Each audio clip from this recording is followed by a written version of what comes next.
nome é Josina, discípula do Senhor Jesus em processo de restauração. Nasci num lar evangélico e nasci numa família que tinha sérios problemas. A minha mãe era dominadora e meu pai era omisso. E na minha infância eu fui abusada, então essa foi a minha estrutura emocional. E daí veio a Josina que vocês estão vendo. E entrei num relacionamento, casei, mas como era de se esperar, o casamento foi um fracasso. E aí eu pude ver o quanto eu precisava de ajuda. Fui ao fundo do poço e nesse processo, nessa caminhada, chegou um tempo em que eu comecei a descobrir coisas da minha vida que eu não entendia. E aí nesse momento o pastor Ilquias me chama para fazer o Celebrando Restauração. No Celebrando Restauração foi grandes as descobertas. Eu achava que eu tinha alguns problemas. Eu achava que eu tinha um sentimento, uma autoimagem muito ruim, que eu era carente, havia uma carência emocional muito grande. Eu não sabia lidar com a questão da autoridade. Eu era omissa também, seguindo os passos daquilo que eu tinha aprendido. E aí também tinha a questão da manipulação. E no Celebrando Restauração começou a ser trabalhado isso. E eu descobri, eu achava que eu só tinha um Deus no meu coração, já tinha identificado que era o meu ex-marido. Mas no Celebrando Restauração eu identifiquei que eu tinha outro Deus que era maior do que o meu ex-marido, que era o meu eu. E esse processo foi muito doloroso, mas eu estou conseguindo a cada dia vencer a mim mesmo.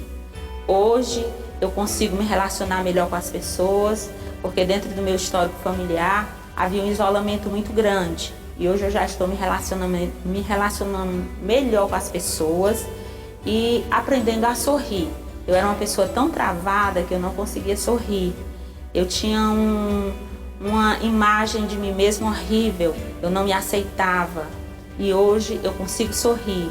Hoje eu exercito o sorriso a cada pessoa que eu me encontro. É um exercício contínuo e diário, porque eu estou aprendendo isso no Celebrando Restauração. E tem sido muito positivo na minha vida. Mas a gente tem que estar sempre num processo de manutenção, porque a gente tem que fazer uma avaliação diária, estar sempre revendo os nossos pontos, onde nós falhamos, para manter aquela caminhada sempre crescente. E o Celebrando Restauração tem sido isso na minha vida. Eu tenho aprendido a cada dia vencer a mim mesmo. Na confiança, porque no grupo nós temos total confiança de abrir o nosso coração, de expormos as nossas dores, sabendo que ali vai ficar. Então a gente tem muita segurança no grupo que a gente se encontra. E isso vai trabalhando a nossa vida. E assim a luz de Cristo vem brilhando em minha vida todos os dias.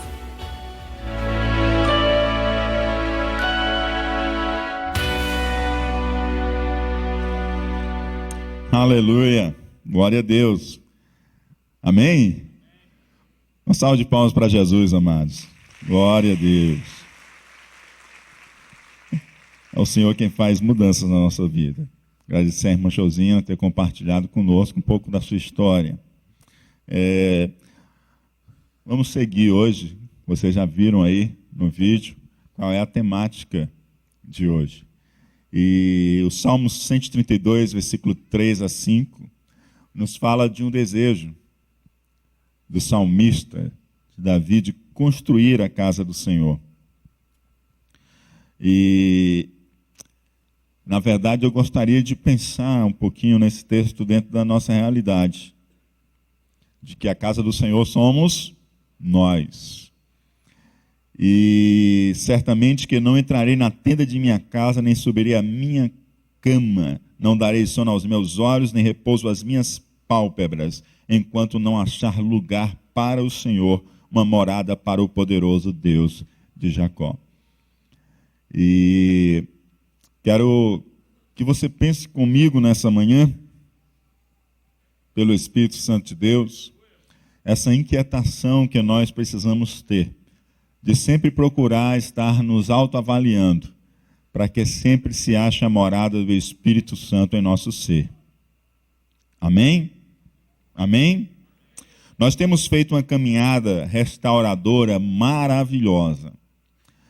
Durante esse tempo de ministrações, nós saímos da negação, encontramos a esperança, abraçamos o compromisso, esforçamo-nos no processo de limpeza e estamos experimentando a transformação e fizemos reparações. Que bendita jornada estamos nós. Alguns de nós já começaram, inclusive, a experimentar em sua vida cristã, no caminho da restauração, o que pensavam que jamais viveriam. Acreditavam que teriam que levar consigo por toda a vida vícios, feridas, mágoas, falhas de caráter, compulsões, pecados. Mas a graça libertadora e restauradora de nosso Senhor Jesus tem feito coisas grandiosas nesse curto período de tempo em que nós estamos aprendendo sobre a jornada da restauração. Alguns irmãos têm chegado e têm testemunhado, outros têm buscado a equipe do CR e têm aberto o seu coração e buscado ajuda. Outros têm procurado os conselheiros da igreja, e que maravilha. Isso é sinal de que o Espírito Santo de Deus está trabalhando em nossas vidas no processo de restauração. Outros têm experimentado um tempo tão bom, mas tão bom, que há muito tempo não experimentava, que inclusive correm o risco, o sério risco de entenderem que foi a sua força de vontade, que na verdade estão conseguindo vencer sozinhos.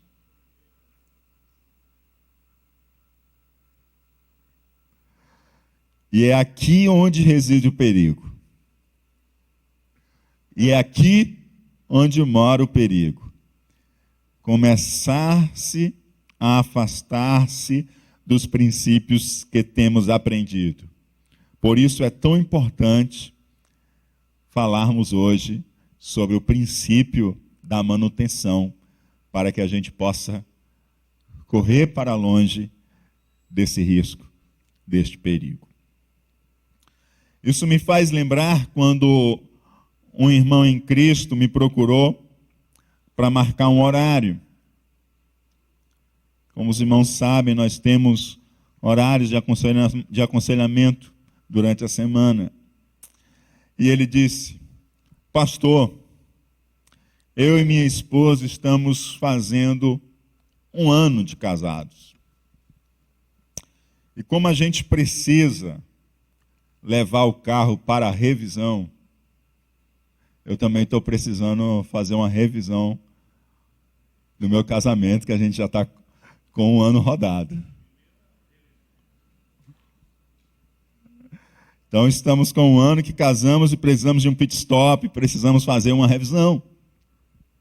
Aquele irmão tem toda a razão. Se a gente precisa fazer revisão e manutenção do nosso carro, que se dirá dos nossos relacionamentos, do nosso casamento, da nossa vida. Nós ficamos cuidadosos para não perder o tempo da revisão, ou se vamos pegar a estrada, nós ficamos cuidadosos de levar o carro para fazer uma revisão geral, para não sermos pegos de surpresa no meio de uma estrada. Mas a gente não pode deixar de lembrar que nós estamos numa grande estrada da vida e a gente precisa estar fazendo revisão da nossa vida, do nosso casamento, dos nossos relacionamentos. É por isso que hoje eu convido você para seguir comigo pelo caminho da restauração, observando o princípio da manutenção. Diga comigo, manutenção. Diga comigo, o princípio da manutenção.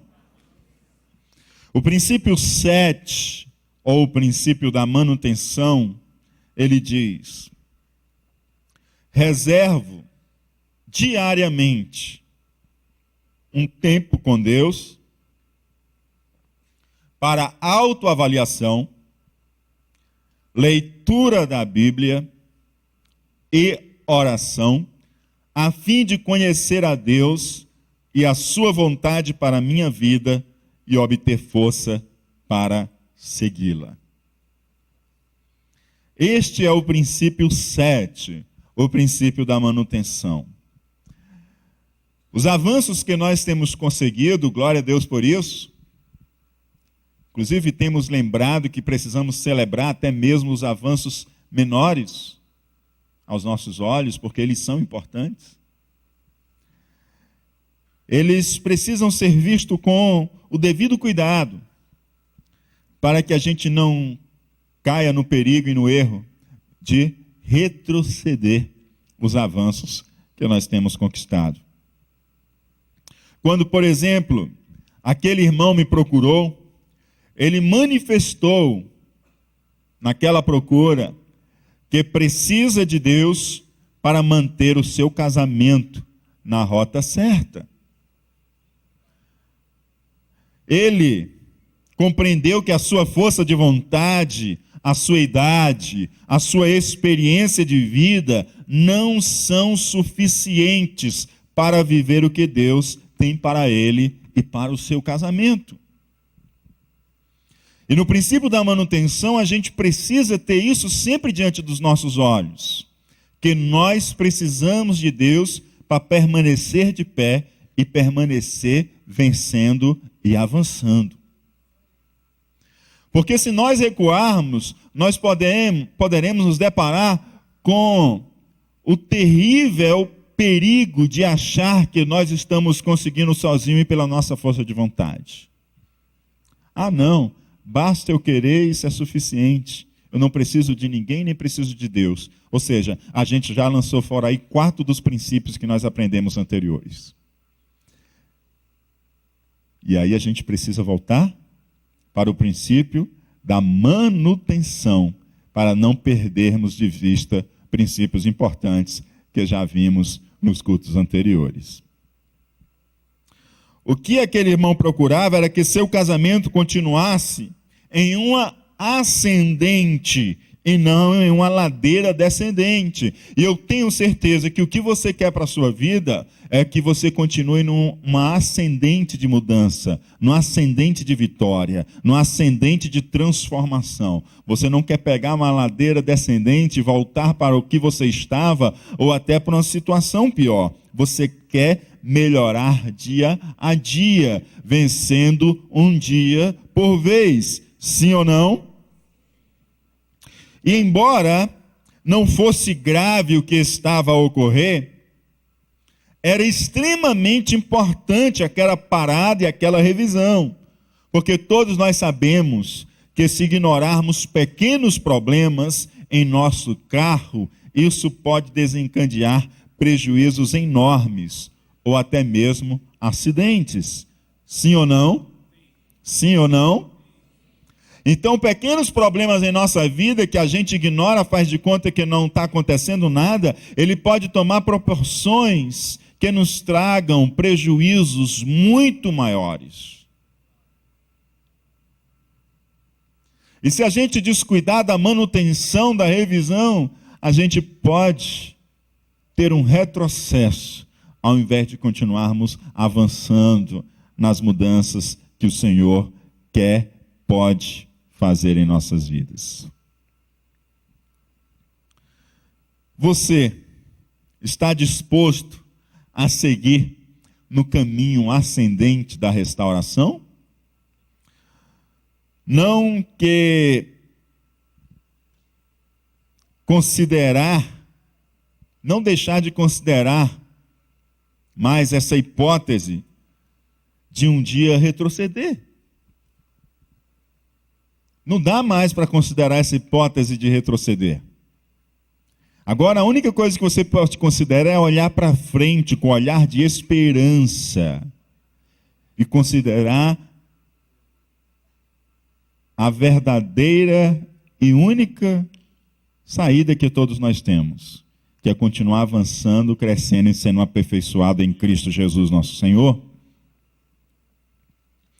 Pois se não queremos cair da escada da restauração, precisamos tomar alguns cuidados para que, ao invés de retrocedermos, continuarmos avançando. Primeiro, precisamos evitar acreditar que agora só depende da nossa força de vontade. Parece que as mudanças aconteceram e parece que a gente diz, foi tão simples, só precisava, na verdade, eu querer. E fui eu, não teve nada de Deus nisso tudo. Não é bem assim. Sem Deus, não dá. É que nem aquela música que a gente costumava cantar muito na juventude. Sem Jesus, não dá.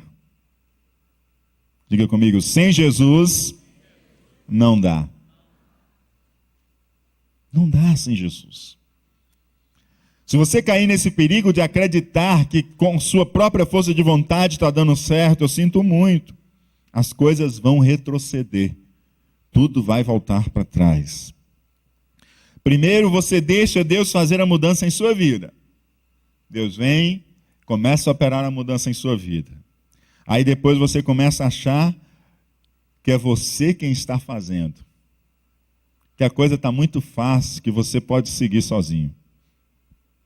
Na verdade, é um ledo engano. Parece tão fácil, porque Ele está segurando todo o peso e porque Ele está te injetando todo o poder da transformação que é necessário. Parece que as coisas estão tão simples, é porque enquanto você pensa que você está carregando o peso da mala, na verdade, é quando você está com a criança e ela diz que quer carregar as compras do mercantil com você, do supermercado com você. E aí você faz de conta que ela está carregando, porque você sabe que ela não tem força suficiente para aquilo. E aí você segura a sacola e deixa ela botar a mãozinha. Mas na verdade quem está carregando o peso, quem é? Quem é? Então quando você pensa que está tudo fácil, na verdade é porque é Deus que está transformando, mudando o seu ser, lhe trazendo a um novo degrau na restauração. E você está lá segurando a sacolinha pensando que é você, mas quem está botando a força necessária, o poder transformador da restauração é o nosso Senhor Jesus.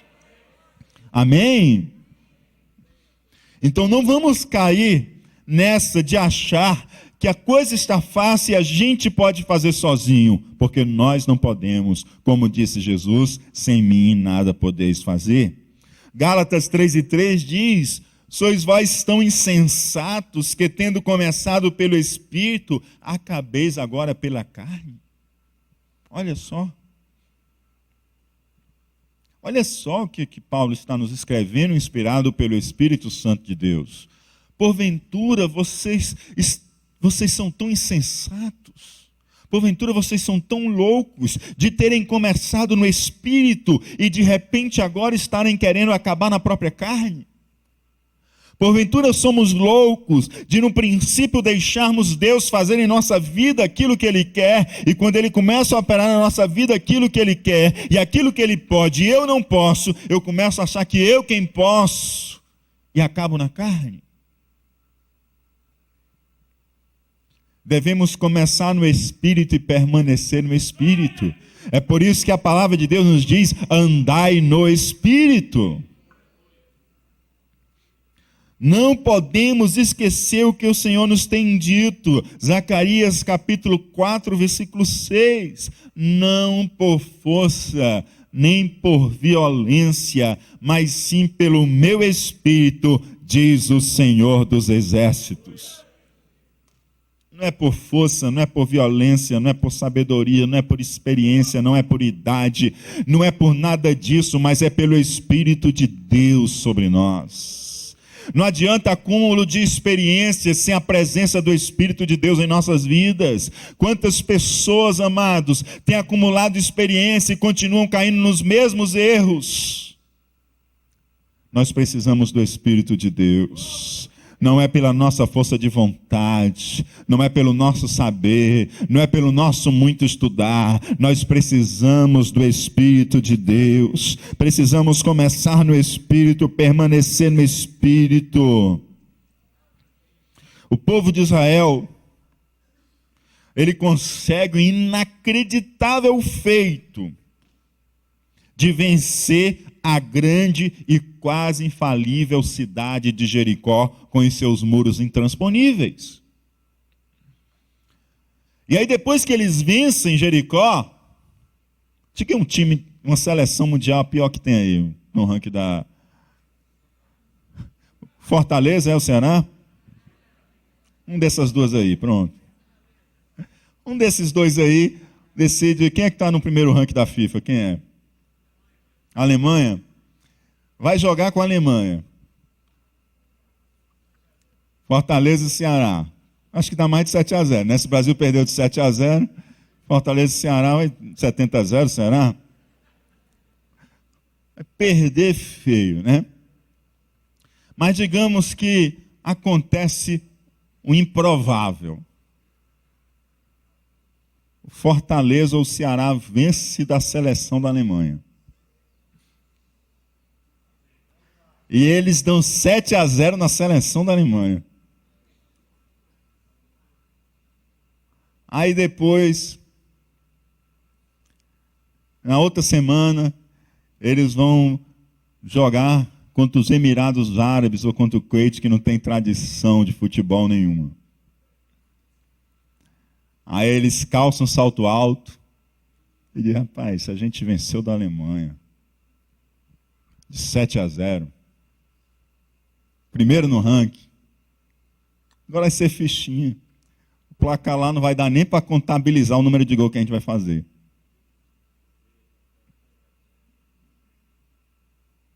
Foi isso que aconteceu com Israel. Israel venceu aquele que não tinha como vencer, que era Jericó, com as suas muralhas intransponíveis. Era inacreditável que Israel vencesse a cidade de Jericó, fortificada. Mas Israel vence. E quando Israel vence, aí em seguida tem a cidade de Ai. E aí eles dizem o seguinte: não vamos enfadar o exército, não vamos enfadar o povo. Já espiamos, já vimos que basta 2.000, 3.000 homens para que a gente guerreie contra eles. Não enfademos todo o povo.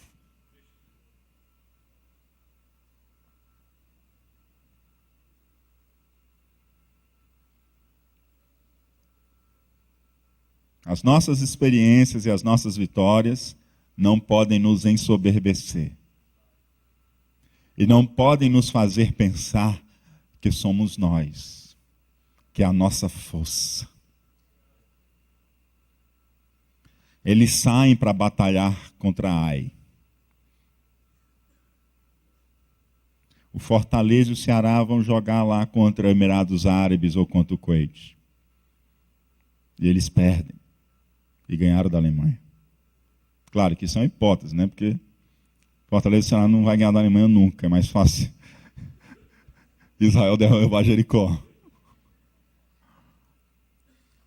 E aí o que acontece? Eles vão guerrear contra Ai.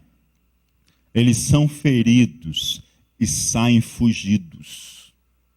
Saem fugidos. Como que eles ganham de uma cidade fortificada, de muros quase intransponíveis, e como que eles perdem de uma cidadela? Queridos, tomemos muito cuidado. É por isso a importância da disciplina, do princípio da manutenção. Não podemos esquecer os princípios que temos estudado ao longo dos 6 últimos cultos da série Celebrando Restauração. A confiança deles estava na própria força, e quando nós colocamos a nossa confiança na própria força, o resultado disso é ser derrotado.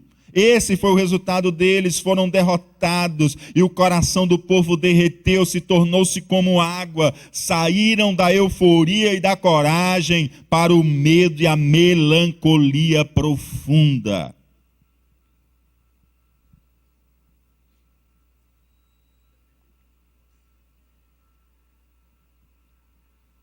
O mundo tenta encher a sua bola. O mundo tenta dizer que você pode, que você não precisa de ninguém, mas você só pode, você só é por causa de Jesus. Entenda e lembre-se disso sempre, que você só pode, você só é por causa de Jesus. Josué 9,14, nós aprendemos ali que os homens de Israel fizeram aliança com os gibeonitas, e não pediram conselho ao Senhor. Não pediram conselho ao Senhor. Poxa, a gente está tão bem. A gente chega no Rio Jordão se abre, a gente passa. Tanta coisa a gente acontece. Quer saber uma coisa? Já dá para a gente decidir sozinho. Os gibeonitas chegam disfarçados, e muito bem disfarçados, e conversam, e com a lábia deles, eles enganam os príncipes de Israel, e eles fazem aliança com os gibeonitas. Um povo que não era para eles fazerem aliança. Um povo que era para eles destruírem. Mas chegaram disfarçados e eles fizeram aliança com os gibeonitas. Porque os príncipes não buscaram conselho do Senhor. Eles confiaram em seu próprio juízo, eles confiaram em seu próprio entendimento, acabaram fazendo uma aliança que não deviam ter feito. Quando nós progredimos, nós corremos o risco orgulhoso, diga risco orgulhoso. Ou coisa difícil é alguém dizer que é orgulhosa. Todo mundo é orgulhoso, só não a gente. É ou não é?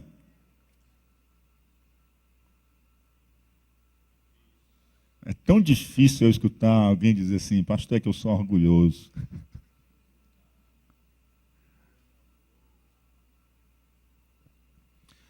Quando progredimos, nós corremos o risco orgulhoso de acreditar que foi a nossa força de vontade, foi nosso conhecimento, foi nossa formação, e esquecemos que, na verdade, nós precisamos de Deus, e é Ele e somente Ele que tem o poder para restaurar a nossa vida. Ele e somente Ele. Não há outro, é somente Ele. Então, a primeira coisa que eu quero que você lembre nesse princípio da manutenção: nunca esqueça de que é Deus quem está com você. E não caia no perigo da tentação de achar que você está conseguindo por sua força ou por qualquer outra coisa que resida inteiramente em você que não esteja em Cristo Jesus. Um outro problema que a gente precisa evitar para não retroceder, além de não confiar na nossa própria força e na nossa própria força de vontade, é ignorar a necessidade que nós temos de ter alguém. Diga assim, eu preciso de alguém. Nós precisamos de alguém. Duas questões sérias que nos faz retroceder. Acreditar que a minha força de vontade, esquecer que foi Deus que começou a restaurar a minha vida. E 2, acreditar que eu não preciso de ninguém. Nós precisamos de alguém. Sozinho, eu sou capaz. Sozinho, você é capaz. Nós somos capazes de alguns avanços. Sim, somos. Mas estes avanços serão de curto prazo. Mas, junto com outros, nós conseguimos resultados duradouros. Quando eu estou com outro, os resultados são mais perenes, são mais permanentes, são mais duradouros. Eclesiastes capítulo 4, versículo 9, versículo 10, nos diz, melhor é serem dois do que? Melhor é serem dois do que? Porque tem melhor paga do seu? Melhor paga do seu? Qual o trabalho que você está tendo? O trabalho da restauração, o trabalho de vencer alguns pecados, alguns vícios, alguns traumas. Você vai ter melhor recompensa desse trabalho estando junto com outra pessoa.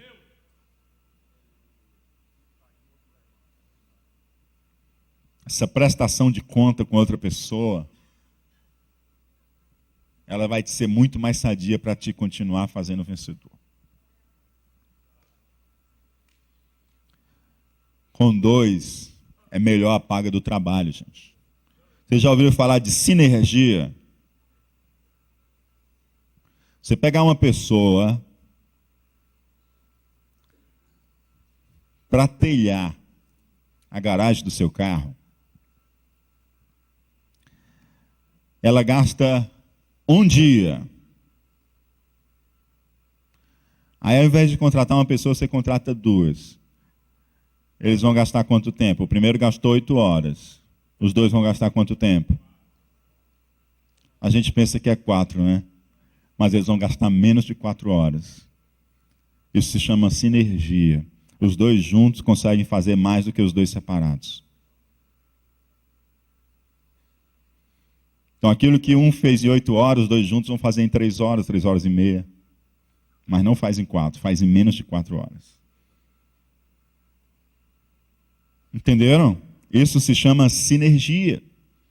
Juntos nós conseguimos mais. É por isso que esse é o tema do nosso ano. Juntos somos melhores. Eu fiz um concurso, e nesse concurso tinha também atividade, tinha exame físico. E em um dos concursos, eu já falei para vocês, eu fiquei no exame físico. E aí no outro eu tentei me esforçar um pouco mais, para ver se eu me passava no exame físico. Eu fiquei na corrida, passei em todos os testes físicos e fiquei na corrida. Aí no outro exame que eu fiz, também tinha exame físico. E aí me preparei para o exame físico no tempo que eu tinha, dirigindo uma congregação, lecionando, fazendo especialização, aquela loucura, trabalhando. E aí o que acontece? Mesmo assim, com o tempo que eu tive, fui tentando me preparar fisicamente para o concurso. Minha mania era só preparar fisicamente, depois saiu o resultado do exame intelectual. E aí, fui correr. Passei em todos os exames físicos, chegou na corrida. E aí, quem que apareceu na corrida? O fantasma da outra vez, né? Eita, que da outra vez ficou na corrida. Olha a corrida aí de novo, né? E aí lá fui eu correr. E nós corríamos. Chegou um momento que eu disse, eu acho que eu não vou conseguir de novo. E aí eu parei de correr e comecei a andar. Comecei a andar. E disse, não vai dar. E aí daqui a pouco, um dos que concorriam à vaga comigo, passou correndo e disse assim, parou por quê? Vamos, corre. Só mais uma. Passou outro de novo. A mesma coisa. E aí o que aconteceu? Eu comecei a correr. E aí no finalzinho, acho que eu corri como se fosse um corredor de 100 metros, assim, para poder chegar lá. Mas isso porque 2 tem a melhor paga do seu trabalho. Tem a melhor recompensa do seu trabalho. Se eu estivesse só, eu tinha parado e não tinha conseguido, e até hoje eu acreditava que eu não conseguia. Mas como passou outro e disse, vamos, você vai conseguir, vamos lá, mais um pouquinho, só mais uma volta. Tira aí mais algum gás. Nós temos melhor recompensa do nosso trabalho. Talvez você sozinho está parecendo difícil demais. Mas se você entender que nós somos corpo de Cristo e precisamos ajudar uns aos outros, você vai começar a ver uma recompensa maior do seu trabalho, resultados melhores nessa sua caminhada de restauração.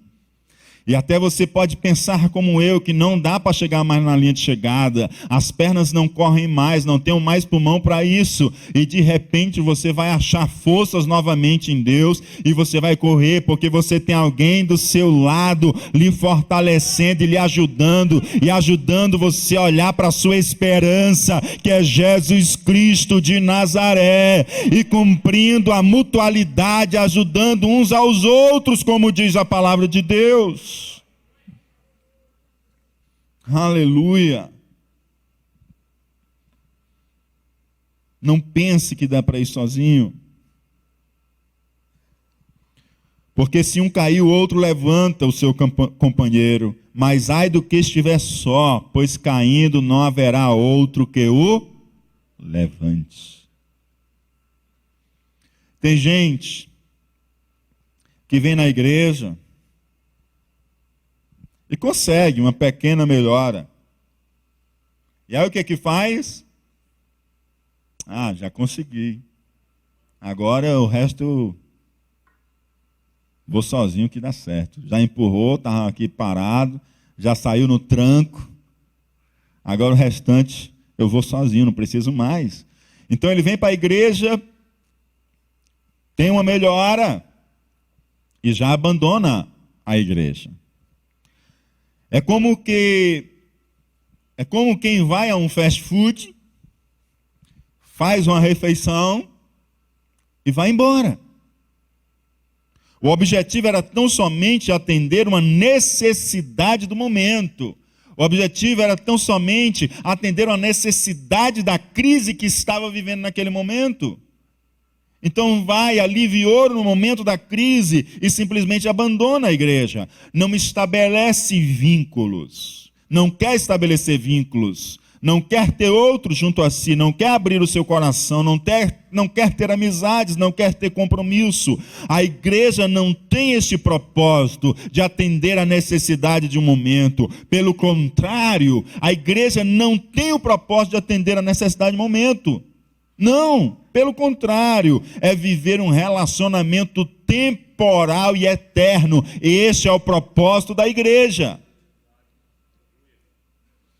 A igreja não é um balcão de serviço onde você está com a roupa suja, corre lá e deixa, e depois no final da tarde ou no outro dia vem pegar e tchau. A igreja é um lugar de relacionamentos, é um lugar de compromisso, é um lugar de estabelecimento de vínculos, é um lugar de companheirismo, onde eu ajudo e sou ajudado.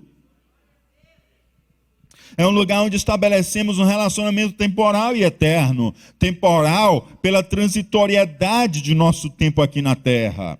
E eterno pela perspectiva que transcende nosso tempo aqui e também pelo nosso relacionamento com o eterno. Como nos admoesta as Escrituras, Hebreus 10 e 25, não deixando a nossa congregação, como é costume de alguns, antes admoestando-nos uns aos outros, e tanto mais quanto vedes que se vai se aproximando aquele dia. Mandamento de Deus, que não podemos deixar de nos... Talvez para você é de menos importância, mas eu quero dizer para você, pelo Espírito de Deus e pela palavra revelada nas Escrituras, que é ordem de nosso Senhor Jesus Cristo, que nós não deixemos de nos congregar. E quando eu falo não deixar de se congregar, eu quero chamar você a não ser apenas um visitante dos cultos na igreja. Eu quero chamar você a ser uma pessoa que participa na sua igreja. Quero chamar você a não vir bater o ponto na igreja. Quero chamar você a estabelecer vínculos, a estabelecer amizades, a estabelecer relacionamentos, a servir e ser servido. Quero chamar você a descruzar os braços e deixar de simplesmente estar sendo servido e ser a bênção que Deus projetou que você seja para o outro e deixar-se ser abençoado pelo outro nessa caminhada de restauração, lado a lado, ombro a ombro, mãos dadas, vencendo juntos, porque Deus nos chamou para isso.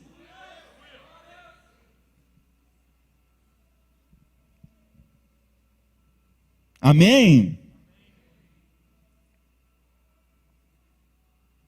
Para continuarmos prosseguindo no caminho da restauração, nós precisamos cuidar da manutenção. Você quer continuar prosseguindo nesse caminho de restauração? Amém? Eu quero. Eu quero continuar prosseguindo no caminho de restauração. Marcos 14, 38 diz: vigiai e... Eu não vou perguntar quem já orou hoje, para não constranger você que não orou hoje.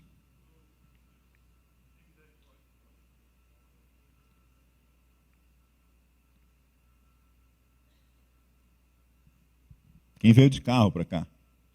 Quem veio de carro? Ou de moto? Experimenta tirar o motor do óleo e sai no carro. Experimenta tirar o motor do óleo da moto também e sai na moto. Mas o prejuízo é seu, tá? Não liga para mim depois não. O que vai acontecer, gente? Vai bater o motor. Você vai chegar no destino que você quer? Não. Então a ordem de Cristo para mim e para você é vigiar e... Se você não estar, amados, enchendo a tua candeia com o óleo do Espírito, o que vai acontecer com você na sua caminhada de restauração? O que vai acontecer? Se faltou óleo no motor, você vai chegar no seu destino? Não vai. E se você descuidar disso, amados, o que vai acontecer com você? Vai bater o motor. Não vai chegar no fim que Deus tem para você. Você vai parar no meio do caminho. E eu estou aqui para dizer para você que o propósito de Deus não é que você pare no meio do caminho. O propósito de Deus é que eu e você cheguemos na linha de chegada. E você diz: pastor, não estou conseguindo. É por isso que o Senhor está mandando trazer essa palavra, para lembrar a você que você precisa de outro. Você encosta em outra pessoa e diz assim: irmão, não estou conseguindo ter um tempo de oração na minha casa, eu não estou conseguindo ter um tempo de leitura. Como é que você está fazendo na sua casa? Me ajude, que eu preciso começar isso dentro da minha casa. Eu preciso começar o meu tempo com Deus. Estou falando isso, não é para que você saia dessas portas e dizer: eu não consigo e não volto mais na igreja. Eu estou falando isso, é para você se erguer, se levantar e olhar com a esperança o que Deus tem para você. É para você olhar a linha de chegada e dizer: eu não vou sozinho, mas eu vou junto com os meus irmãos. Na hora que me faltar força, eles vão me arrastar e eles vão me ajudar, até que eu consiga chegar aonde o Senhor propositou para mim. Vigiai e orai para que não entreis em tentação. O espírito, na verdade, está pronto, mas a carne é? Queridos, o problema não são as tentações. O problema somos nós.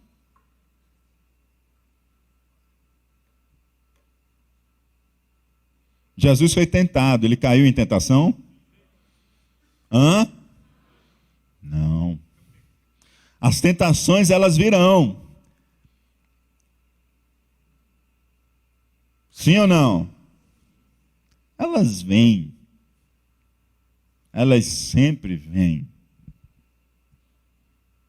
A questão é que eu preciso da ajuda de Jesus.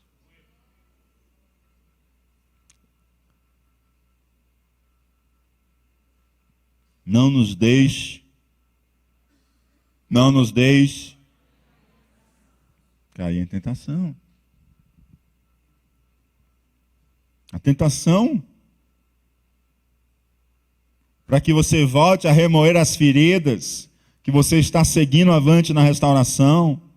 A tentação de que você volte às compulsões, aos vícios. A tentação de que você volte aos pecados. Essa tentação continua batendo na sua porta, embora você tenha tido passos de progresso espiritual. E para falar a verdade, de vez em quando você tem aberto a porta para ela. E aí é o problema. É entrar na tentação, é cair na tentação. E aí é onde, mais uma vez, eu digo para você, nós precisamos de Jesus. E nós precisamos do próximo. Porque foi esse o método que Deus escolheu para nos fazer vencedores. Amém?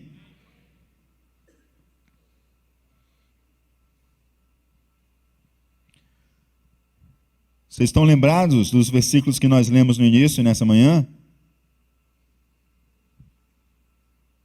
Salmo 132, versos 3 a 5. Certamente que não entrarei na tenda de minha casa, nem subirei à minha cama, não darei sono aos meus olhos, nem repouso às minhas pálpebras, enquanto não achar lugar para o Senhor, uma morada para o poderoso Deus de Jacó. Esse era o objetivo de ter uma morada para Deus, um templo para Deus. Mas essa inquietação do salmista desejoso de construir uma casa para Deus, um templo para louvor do nome do Senhor, é uma inquietação que eu e você devemos ter com esse templo aqui, e morada do Espírito Santo de Deus que somos nós. De não deixarmos os dias se passarem sem avaliarmos o nosso dia. Avaliação. Diga comigo, avaliação. É uma coisa que nós muitas vezes ignoramos, mas que é tão importante para que a gente continue progredindo. Nós falamos sobre este exame, esse esquadrinhar do coração, na terça-feira, lá no estacionamento. E nós precisamos examinar-se a si mesmo. Segundo aos Coríntios, capítulo 13, versículo 5 diz: examinem-se para ver se vocês estão na fé. Provem-se a si mesmos. Somos chamados a examinar se estamos na fé. Deixa eu examinar a minha vida com a minha esposa. Eu estou na fé? Eu estou no princípio de fé? Deixa eu examinar a minha vida com os meus filhos. Eu estou na fé? Deixa eu provar se estou na fé. Deixa eu examinar minha vida com os meus pais. Estou na fé?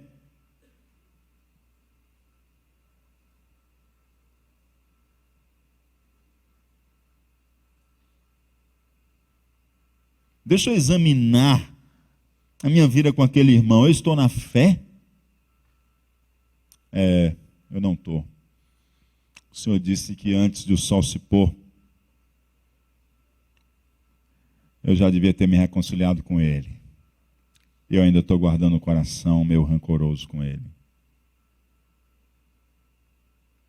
Deixa eu examinar o meu dia. Eu tratei indevidamente aquele meu colega do trabalho. Fui muito rude e ignorante com ele. Deixa eu provar a minha fé, deixa eu examinar a mim mesmo. Quando eu ia chegando lá na igreja, encontrei o irmão tentando me ajudar a estacionar. Eu ignorei ele.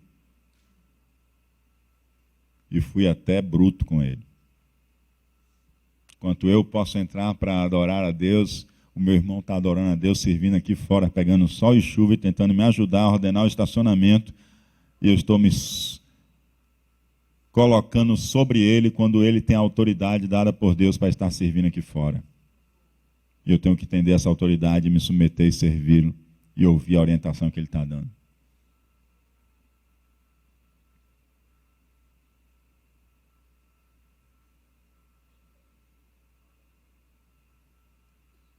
Se provar se eu estou na fé. Eu estava acessando a internet, meus filhos já foram dormir, a minha esposa.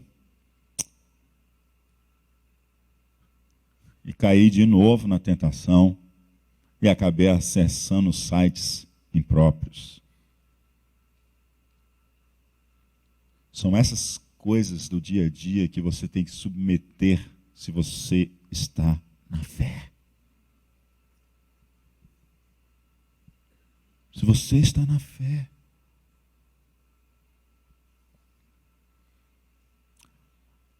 Se eu provar hoje à noite, deitar a minha cabeça no travesseiro, o que eu fiz bom? Que maravilha, louvado seja o nome do Senhor por essas vitórias. O que eu errei? Eu errei aqui. Pedi perdão a Deus e aquilo que é preciso reparar, vou buscar reparação. Isso é manutenção. Eu cheguei na igreja, não dei a paz do Senhor nem para quem estava na recepção, sentei lá do lado de alguém, não vi nem o rosto dessa pessoa, quanto mais estender as mãos para dar a paz do Senhor a ela.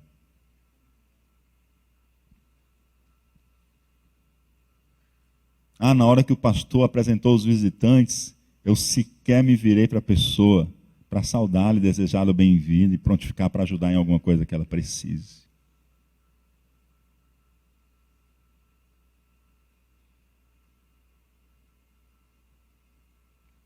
Cristo, diferentemente de mim, teria cumprimentado aquela pessoa e teria manifestado a alegria e felicidade de tê-la aqui na casa dele para adorar o nome dele.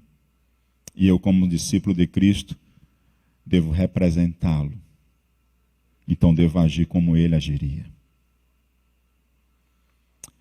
Entrei em igrejas em Alagoas, entrei em igreja no Rio Grande do Norte, entrei em igreja na Paraíba. Em um desses estados, a gente entrou na igreja e a gente viu pessoas tão acolhedoras, tão receptivas, manifestando a alegria da graça de Deus em sua vida. Em outro desses estados, nós vimos pessoas alegres com Cristo, mas tão acanhadas, não cumprimentavam ninguém que entrava.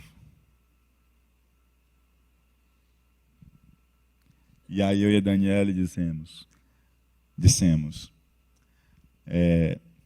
há 4 anos nós queremos ver na cidade uma igreja mais parecida com Cristo, mais acolhedora e que se relaciona uns com os outros. A gente celebra algumas vitórias, avanços e melhoras, mas eu olho com os olhos da fé que isso não vai ser característica de apenas algumas pessoas da igreja. Mas com os olhos da fé eu entendo que vai ser característica de todos nós como discípulos de Cristo Jesus. Amém? Então são coisas do nosso dia a dia que a gente precisa estar avaliando. Aquela pessoa me passou o troco errado e eu fiquei calado e guardei o dinheiro no bolso.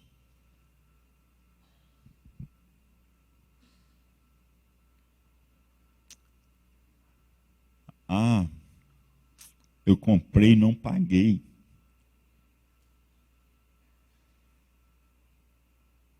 Eu assumi o compromisso de amigo da criança durante 12 meses. Dei 3 meses e nunca mais apareci para continuar dando suporte àquela criança no projeto. Pois corre e ajude logo. Estamos já chegando perto desse terceiro, né? Amém? São avaliações que precisamos estar fazendo constantemente em nossas vidas. Pessoas manipuladoras, volta e outra, estão tentando manipular mais uma vez. Será que hoje eu tentei mais uma vez manipular alguém? É conhecer, reparar, corrigir e voltar ao lugar do caminho da restauração. Amém? Meditação. Como diz John Baker, precisamos diminuir o ritmo o suficiente para ouvir as orientações do Senhor. Nessa correria da vida, às vezes não estamos dispostos a ouvir a voz do Senhor. Então, quando nós diminuímos o ritmo da vida para poder ter um tempo para ouvir o Senhor, isso é extremamente importante no processo de manutenção. Salmos 1 e 2. Salmo 1, verso 1 e 2. Bem-aventurado o homem que não anda segundo o conselho dos ímpios, nem se detém no caminho dos pecadores, nem se assenta na roda dos escarnecedores, antes tem o seu prazer na lei do Senhor, e na sua lei medita de dia e de noite. Aleluia! Gaste tempo em meditação, faça avaliação, faça meditação na palavra de Deus, e fique conectado ao poder de Deus pela oração. Filipenses 4 e 6, não estejais inquietos por coisa alguma, antes as vossas petições sejam em tudo conhecidas diante de Deus, pela oração e súplica com ação de graças. Diga assim, com ação de graças. Ontem estive com Daniele e paramos para conhecer uma igreja no meio do caminho. Assembleia de Deus, e adentramos ali, estava tendo um evento, e eles acabaram nos chamando para almoçar com eles ali na igreja, no templo. E aí ficamos ali, e aí, conversando com a esposa do pastor, ela falava para nós, sofreu um acidente há cerca de 20 dias. Saíram da estrada, e ela ainda está sentindo muitas dores na coluna. E ela estava lá trabalhando. E ela disse, conversou com a gente, em nenhum momento saiu uma murmuração dos lábios daquela mulher. Sempre falando com os lábios cheios de graças. De ação de graças. E por fim ela disse, na verdade a gente sofreu esse acidente, eu não sei, mas tem um propósito de Deus nisso. Olha só, pessoa enxergar segundo a perspectiva de Deus. Ela podia apresentar tantas desculpas para não estar ali de manhã, mas ela estava ali. E não estava murmurando, nem reclamando, mas estava cheia de ação de graças. Que nossas petições sejam apresentadas diante de Deus com ação de graças. Sejam em tudo conhecidas diante de Deus. Fique conectado ao poder de Deus pela oração. Nós precisamos do poder de Deus. E 4 e último, celebre a partir dos pequenos êxitos. A gente quer celebrar os grandes êxitos, mas celebre a partir dos pequenos êxitos. Ninguém é campeão do mundo vencendo só o jogo da final, porque para chegar no jogo da final, ele teve que jogar 6 jogos antes. Sim ou não?